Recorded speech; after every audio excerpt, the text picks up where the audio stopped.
नमस्कार, आप देख रहे हैं तेज इंडिया लाइव न्यूज और मैं हूं आपके साथ रजत। आइए दिखाते हैं दिन भर की कुछ खास छोटी और बड़ी खबरें। बता दें खबर जनपद बिजनौर से, जहां दो सगी बहनों की ट्रेन से कटकर हुई मौत। यहां बता दें बिजनौर के थाना शिवारा क्षेत्र के मेवा नवादा क्षेत्र में दो सगी बहनों की ट्रेन से कटकर दर्दनाक मौत हो गई है। हादसे के बाद पूरे गांव में मातम सा माहौल छा गया है। बता दें जंगल से लकड़ियां लेकर घर लौट रही थी दोनों बहनें। पुलिस ने दोनों बहनों के सबको कब्जे में लेकर कार्रवाई शुरू कर दी है। दोनों बहनों के सबों को पोस्टमार्टम के लिए भेज दिया है। बिजनौर के शिवारा से संवाददाता मोहित कुमार की देखिए खास रिपोर्ट। थाना शहरा पर सूचना प्राप्त हुई कि ग्राम मेवा नवादा हॉल्ट के पास दो लड़कियों की ट्रेन से कटकर मृत्यु हो गई है। इस सूचना पर तत्काल स्थानीय पुलिस मौके पर पहुंची। मौके पर पता चला कि ग्राम गेंडा जोड़ की रहने वाली दो बहनें, जिनकी उम्र क्रमशः 20 तथा 18 साल है, लकड़ी लेने गई थी। ट्रेन की पटरी को लकड़ी लेकर क्रॉस कर रही थी। एक तरफ से मालगाड़ी आ गई और दूसरी तरफ से लिंक एक्सप्रेस आ गई। घबराहट में दोनों लड़कियों की ट्रेन की चपेट में आने से मौके पर ही मृत्यु हो गई। मृतक बहनों के परिजनों द्वारा शवों को पोस्टमार्टम न कराने का अनुरोध किया गया। शवों को बाद पंचायतनामा परिजनों को अंतिम संस्कार हेतु सुपुर्द कर दिया गया है। अन्य विधिक कार्रवाई प्रचलित है। बता दें खबर जनपद बिजनौर से, जहां बिजनौर पुलिस ने सातिर वाहन चोर गिरोह का किया भंडाफोड़। पुलिस ने 3 चोरों को किया गिरफ्तार, 6 दोपहिया वाहन किए बरामद। सातिर चोर चोरी की घटनाओं को अंजाम देकर हो जाते थे फरार। सातिर चोर मोटरसाइकिलों को चोरी कर सस्ते दामों पर बेच देते थे। आपको बता दें दरअसल जनपद बिजनौर पुलिस ने आज दोपहिया वाहन चोर गैंग गिरोह का भंडाफोड़ किया है। पुलिस ने वाहन चोर गैंग के 3 सदस्यों को गिरफ्तार किया है और उनके कब्जे से 6 दोपहिया वाहन बरामद किए हैं। सातिर चोर आसपास के जनपदों से चोरी की वारदातों को अंजाम देकर आसानी से फरार हो जाते थे, जिनकी तलाश में पुलिस जुटी हुई थी। और सातिर वाहन चोर बाइक चुराकर सस्ते दामों में बेच देते थे। एसपी सिटी संजीव बाजपेयी ने खुलासा करते हुए बताया कि बिजनौर पुलिस को बड़ी सफलता मिली है और पुलिस ने दोपहिया वाहन चोर गैंग का भंडाफोड़ किया है। 3 सातिर चोर हेमेंद्र, सैलाब और अरुण कुमार को 6 मोटरसाइकिल सहित गिरफ्तार किया है। बिजनौर से हमारे संवाददाता गुड्डू भारती की देखिए खास रिपोर्ट। ये मोटरसाइकिल चोरी के संबंध में टीमों को लगाया गया था। उसमें कोतवाली पुलिस ने अच्छा काम किया है और 3 अभियुक्तों को गिरफ्तार किया गया है जो सातिर वाहन चोर हैं। इनके द्वारा जो आसपास के जनपद हैं, हरिद्वार से भी इनके द्वारा एक गाड़ी चोरी करना बताया गया है। इनके कब्जे से 6 गाड़ियाँ बरामद हुई हैं। इसमें 4 गाड़ियाँ ऐसी हैं जो कोतवाली शहर से चोरी हुई थी, एक गाड़ी हल्दौर से चोरी हुई थी और एक स्कूटी है इनके पास जो घटना में प्रयोग करते थे, वो बरामद हुई है। एक अन्य गाड़ी है, उसका पता किया जा रहा है। संभवतः हरिद्वार से चोरी हुई है, उसको कनेक्ट कराने का प्रयास किया जा रहा है। ये 2 मिनट में किसी भी जगह जब भी ये गाड़ी चुराते हैं, इनकी मॉडस ऑपरेंडी है कि जैसे ही कोई गाड़ी से पहुँचा, उतर के गया, उसी वक्त चुराते हैं। ऐसा नहीं है कि बहुत देर तक कोई गाड़ी खड़ी है उस पर हाथ नहीं डालते। जो गाड़ी से तुरंत उतर के जाता है उसकी बाइक जल्दी से। इनके सबके विरुद्ध मुकदमे कायम हैं। आपका प्रेस नोट में वो पूरे मुकदमे लिखे हुए हैं। पहले से भी गाड़ी चोरी और अन्य प्रकार के मुकदमों में जेल में।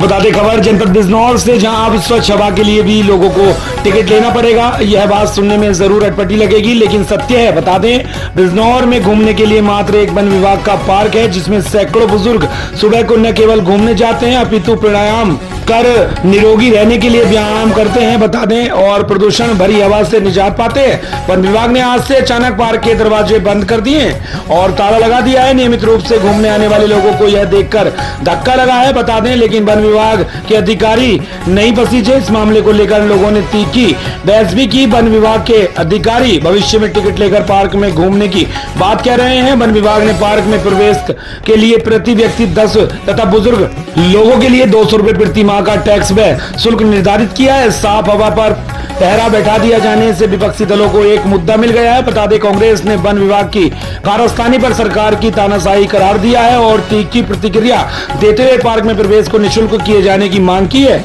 उधर बिजनौर क्षेत्रीय वन अधिकारी महेश गौतम ने बताया कि पार्क को स्वच्छ रखने में जन सहयोग की आवश्यकता है और यह टैक्स नहीं है, केवल शुल्क है, इसलिए लिया जा रहा है ताकि पार्क की साफ सफाई अच्छे से रखी जा सके और नागरिकों को स्वच्छ हवा में सांस ले सके। और से संवाददाता गुड्डू भारती की देखी खास रिपोर्ट। मेरा नाम मुनीश त्यागी बिजनौर का रहने वाला हूँ। सुबह मैं अभी घूमने गया था। 70 साल उम्र मेरी है, मैं जने कब से घूमने जा रहा हूँ, कोई पैसे नहीं लिए जाते। जिस दिन से बीजेपी की सरकार है, ये कप्पन पे टैक्स लेते हैं।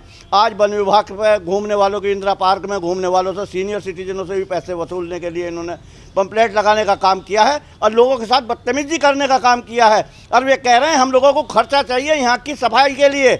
इन्होंने तमाम हरे बाग कटवाने का काम किया है मंडावर में। वहाँ के चेयरमैन को प्रेस बुलानी पड़ी, इसलिए हरे बाग कटवाने के लिए में कमीशन इन्हें मिलता है। यहाँ चूँकि कमीशन नहीं मिल रहा है, इन्होंने कमीशन खोरी के लिए 10 रुपये चार्ज लेने का काम ये लोग करेंगे। और मुझे तो एक शेर याद आता है कि ये जमी बेच देंगे, ये गगन बेच देंगे, ये कली बेच देंगे, ये चमन बेच देंगे, कलम के सिपाही अगर सो गए तो वतन के मसीहा वतन बेच देंगे।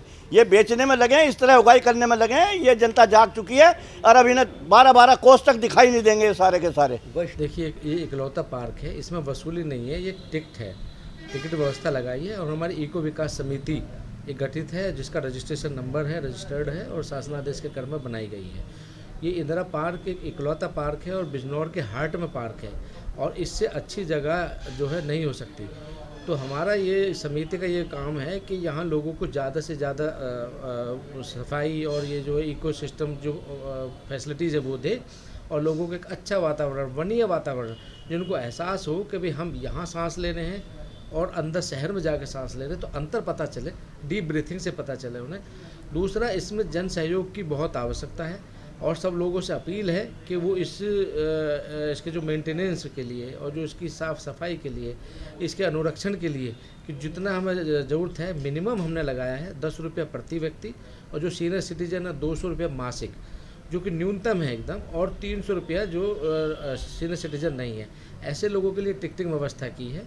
हमारी समिति का उद्देश्य है कि इस पार्क को सेल्फ सस्टेन बनाना, जिससे इसमें जो है घास कटाई, लॉन कटाई एकदम अलग आकर्षक दिखाई दे।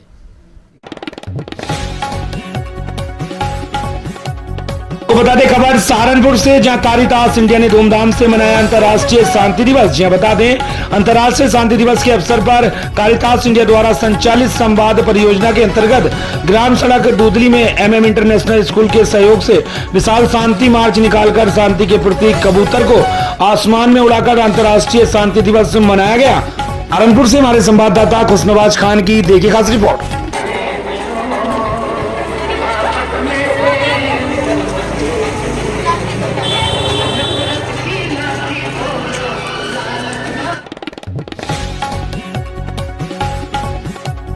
बता दें खबर उत्तर प्रदेश के जनपद प्रतापगढ़ से, जहां आरक्षी हो या अधिकारी अपराधियों पर पड़ रहे हैं भारी। जी बता दें, पुलिस अधीक्षक ने लागू की बीट पुलिसिंग। आरक्षियों ने दिखाया साहस, गैंगस्टर व अपराधियों पर साई की तरह बनाए रखी अपनी पैनी नजर। बता दें, बीट पुलिसिंग प्रणाली में 7 पुलिसकर्मियों ने किया सराहनीय कार्य। 8 गैंगस्टर और एक 25,000 के इनामी बदमाश को दबोचा।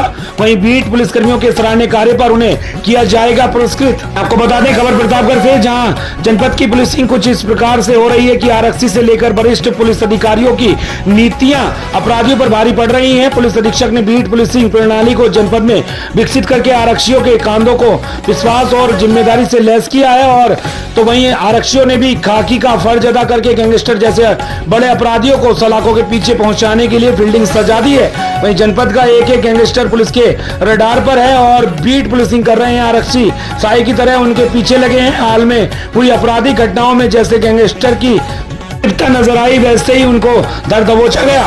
तो बता दें, पुलिस अधीक्षक डॉक्टर अनिल कुमार द्वारा उन बीट पुलिसकर्मी जिन्होंने अदम्य साहस एवं कर्तव्य पालन करते हुए अपने बीट क्षेत्र में अलर्ट रहकर 8 गैंगस्टर और एक 25,000 के इनामी बदमाश को दबोचने का सराहनीय कार्य किया है, उन्हें सम्मानित किया जाएगा। प्रतापगढ़ से हमारे संवाददाता रत्नेश कुमार शुक्ला की देखिए खास रिपोर्ट।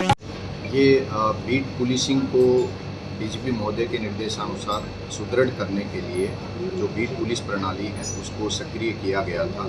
इस प्रणाली के तहत जो पेशेवर और अभ्यस्त अपराधी हैं उनके ऊपर हमारे जो बीट पुलिसकर्मी हैं, कांस्टेबल और हेड कांस्टेबल, उनके द्वारा सतर्क दृष्टि रखी जा रही थी। इसी क्रम में जब इन अपराधियों की सक्रियता और वांछित होने की सूचना जब मिली तो ये जो हमारे बीट पुलिसकर्मी हैं इन्होंने थाना पुलिस और SOG को इसकी सूचना दी और टीम सक्रिय हुई।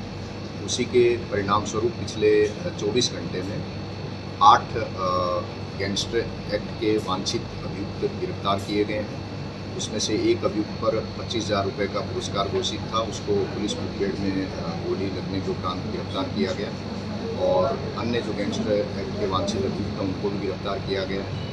ये जो अभियुक्त हैं इनके ऊपर हत्या के प्रयास, गोली मार के लूट, नकबजनी, चोरी सहित कई अभियोग पंजीकृत हैं। इन पुलिसकर्मियों को प्रोत्साहित करने के लिए, इनके अच्छे कार्य के लिए इनको आज पुरस्कृत किया गया।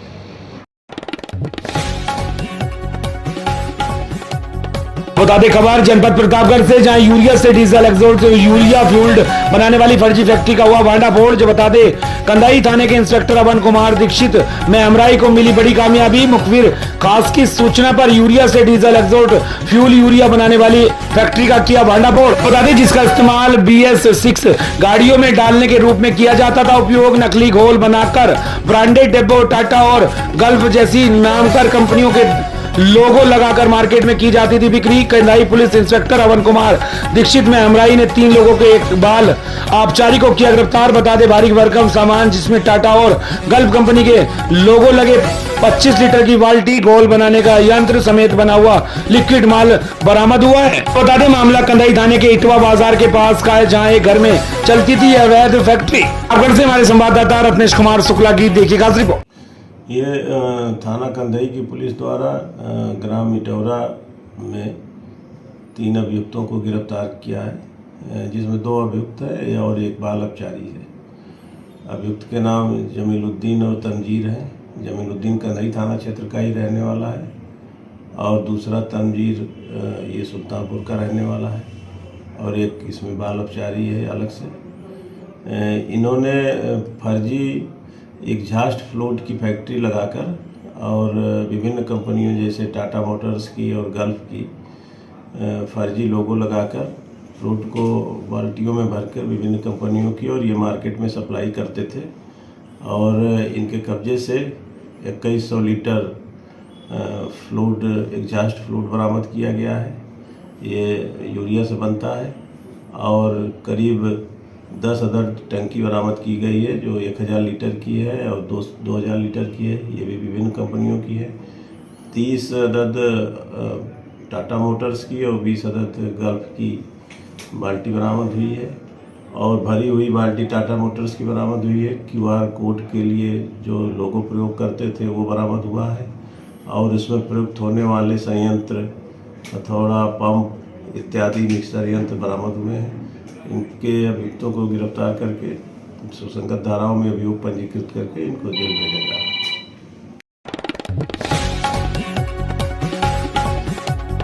बता दें खबर उत्तराखंड के हरिद्वार से, जहां दर दर भटक रहा है पीड़ित। बता दें इंसाफ के लिए SSP हरिद्वार से लगाई गुहार। CCTV कैमरे में हत्यारे कैद, फिर भी पुलिस बनी अनजान। जी बता दें हरिद्वार के थाना कनकल पुलिस हत्यारों से हमसाज, 25 दिन के बाद भी नहीं हुई FIR दर्ज। आपको बता दें कनकल प्राप्त सूचना के अनुसार आपको बताते चले सुरेंद्र कश्यप के पुत्र सचिन कश्यप 27/8/2024 को शाम के 4 बजे उसके दोस्त घर से बुलाकर अपने साथ ले गए थे। जब सचिन देर रात तक घर नहीं पहुंचा तो उसकी परिवार वालों ने खोजबीन शुरू कर दी। उसके दोस्तों से मालूम किया, दोस्तों ने कोई संतोषजनक जवाब नहीं दिया। फोन द्वारा रिश्तेदारियों में सचिन की खोजबीन शुरू की गई लेकिन कहीं से सचिन की कोई सूचना नहीं मिली। जब सचिन के फोन पर फोन किया गया, सचिन का फोन बंद आया। अगले दिन 28/8/2024 लगभग शाम 4 बजे पीड़ित ने अपने पुत्र सचिन के फोन पर फोन किया।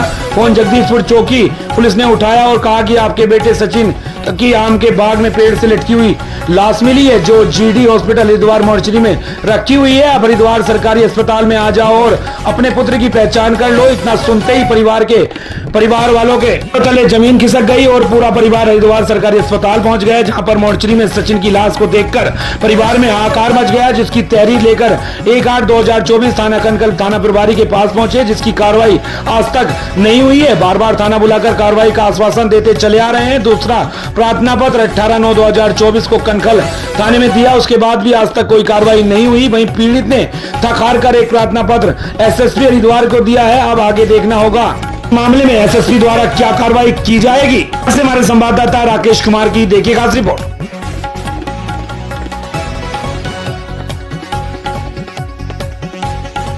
खबर छत्तीसगढ़ के जिला बिलासपुर से, जहां नकली तंबाकू उत्पाद बनाने वाले गिरफ्तार। जी हां बता दें तखतपुर पुलिस ने बड़ी कार्रवाई करते हुए नकली तंबाकू उत्पाद बनाकर व्यापारियों को बेचने वाले 3 आरोपियों को गिरफ्तार किया है। वहीं आरोपियों के कब्जे से भारी मात्रा में नकली तंबाकू और पैकेजिंग मशीन जब्त की है। वहीं आरोपियों से पुलिस पूछताछ जारी है। बता दें, दरअसल आपको इस क्षेत्र में चलने वाले एक तंबाकू ब्रांड के मालिक ने तकतपुर थाने में शिकायत दर्ज कराई थी कि उनकी कंपनी के उत्पाद की नकल करके कोई व्यक्ति बाजार में व्यापारी को सप्लाई कर रहा है। प्रार्थी की शिकायत पर जांच कराते हुए पुलिस ने अलग अलग ठिकानों पर दबिश देकर 3 आरोपियों को गिरफ्तार किया है। इनमें दीपक आहूजा और आकाश डोडवानी को बिलासपुर से और अंकुश हंसराजानी को कोरबा से गिरफ्तार किया गया। आरोपियों के कब्जे से 65 बोरी नकली तंबाकू और पैकेजिंग मशीन कीमत लगभग 5 लाख जब्त की गई है। पुलिस आगे जांच कार्रवाई कर रही है। पुलिस से हमारे संवाददाता अतुल गुप्ता की देखिए खास रिपोर्ट। ये बिलासपुर निवासी संजय आहूजा के द्वारा थाने में आकर एक लिखित आवेदन दिया गया है कि थाना क्षेत्र अंतर्गत बड़ी मात्रा में उनके उत्पाद मेघना छाप तंबाकू की मिलावटी व नकली तंबाकू की बिक्री हो रही है, जिस पर से कार्रवाई करते हुए IT एक्ट के तहत कार्रवाई की जा रही है। और उक्त प्रकरण के जो आरोपी हैं बिलासपुर के आकाश डोडवानी, दीपक आहूजा और कोरबा निवासी अंशुल हंसराजानी, इनको गिरफ्तार किया गया है और विधिवत पूछताछ कर नकली मेघना छाप तंबाकू भी बड़ी मात्रा में जब्त किया गया है और कार्रवाई कर न्यायिक रिमांड पर भेजा जाएगा। एक लिंक इनको नजर आ रहा था कि स्टेप बाय स्टेप गाने से और आरोपियों की गिरफ्तारी हुई, उस दिशा में भी कार्रवाई कर रहे हैं, उनसे भी पूछताछ कर रहे हैं और इसमें अन्य जो व्यक्ति इन्वॉल्व होंगे उनके विरुद्ध कार्रवाई की जाएगी।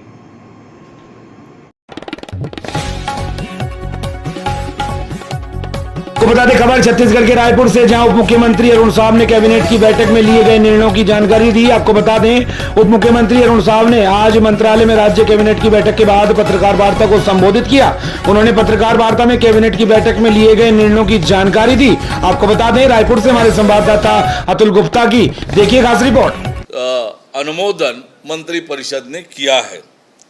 साथ ही एक बड़ा महत्वपूर्ण निर्णय आज मंत्री परिषद ने लिया है। इसके माध्यम से राज्य के शहरों के सुव्यवस्थित विकास और राज्य की विकास योजनाओं के प्रभावी क्रियान्वयन के लिए ये बड़ा निर्णय लिया है, जिसके तहत भूखंडों का पुनर्गठन और प्रदेश में स्वीकृत विकास योजना के क्रियान्वयन हेतु शहरी विकास नीति टाउन डेवलपमेंट स्कीम का अनुमोदन किया गया। इस संबंध में दिशा निर्देश जारी करने हेतु आवास एवं पर्यावरण विभाग को अधिकृत किया गया है।